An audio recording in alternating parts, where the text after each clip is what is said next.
Γύρισε να απολαύσει το υπόλοιπο χωρίς να σκοτίζεται. Εντάξει η χώρα, εντάξει και οι ιστορικές χώρες από κάτω τον περίμεναν για την καταβήθηση. Ένα τριγύρο η θάλασσα, καλοκαιράκι, Αύγουστος και απέναντι η Πολύαιγος, σαν ράχη ενός θαλάσσιου κήτους που ξενερίζει. Όλα υπέροχα, όλα πολύ τακτοποιημένα, όλα πολύ γαλήνια. Τι δεν πήγαινε καλά? Κάτι δεν κόλλαγε. Κάτι. Είδε μια αρμάδα από καΐκια που επέστρεφαν, όλα πολύ κανονικά. Έστριψαν από τον κάβο. Αν είχαν έρθει λίγο νωρίτερα θα τους είχαν πάρει μάτι σε κάποιο ορμάκι. Όμως όχι. Και αυτό ακόμη είχε προβλεφθεί.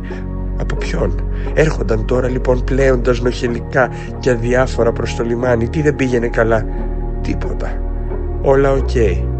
Όλα οκ, κάτι όμως τον έτρωγε, κάτι δεν είχε εκπληρωθεί. Βάλθηκε να κοιτάζει προσεκτικά τριγύρω. Την Πολύαιγο, τη θάλασσα, τα καΐκια, τη θάλασσα, την Πολύαιγο, τα καΐκια και τότε έπεσε μια ομίχλη σαν να ρίξε κάποιος ένα σεντόνι από τον ουρανό και σκέπασε τη σκηνή, τα σκέπασε όλα αυγουστιάτικα και ξαφνικά έγιναν όλα άσπρα και πάει η Πολύαιγος, πάει η θάλασσα, πάνε τα καΐκια, πάει και ο ήλιος που απλώς ήταν ένα φωτεινό θολό σημείο κάπου πάνω από τη θολούρα και να φωνάζουν από τα καΐκια και να τη φωνάζουν από τη στεριά και ξανά και ξανά και να χτυπούν το καμπανάκι από τη γέφυρα γκλιν και έτσι να προσπαθούν να εντοπίσουν από τους ήχους που βρίσκονται, πόσο πλησιάζουν στην προβλήτα για να μην προσκρούσουν.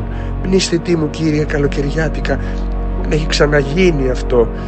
Και τριγύρω του και μέχρι κάτω στο λιμάνι να υπάρχει μια όλη τη σιωπή σαν στο κύλωνο αρχαίου θεάτρου και να ακούγονται από τη θαλάσσια ορχήστρα μόνο τα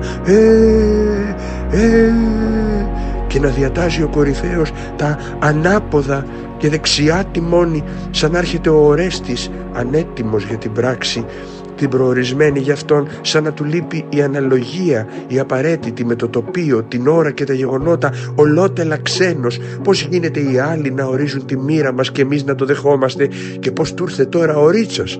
Ο Ορέστης φταίει και η συγκυρία, μα ήταν και αυτός ανέτοιμος να το δεχτεί. Του έλειπε και αυτού η αναλογία, καλοκαιριάτικα ομίχλη ή ό,τι ήταν αυτό τέλος πάντων, κι όλοι να σιωπούν σε μια μετέωρη στιγμή, να κρέμονται κυριολεκτικά από την ομίχλη, σαν να είναι από πανιά που κρέμονται από τον ουρανό, και όλοι να είναι πιασμένοι σε αυτό το πρασινοθολό πάνινο δίχτυ. Και ξαφνικά οι ουρανοί τράβηξαν τα σεντόνια, τα καΐκια δέσανε και αμέσως μόλις δέσανε φώτισε ο τόπος και ξαναξεκίνησε η σεκάνς του λιμανιού ξεκολλώντας από το στόπ καρέ, και κανείς δεν έδειχνε να έχει καταλάβει τίποτα.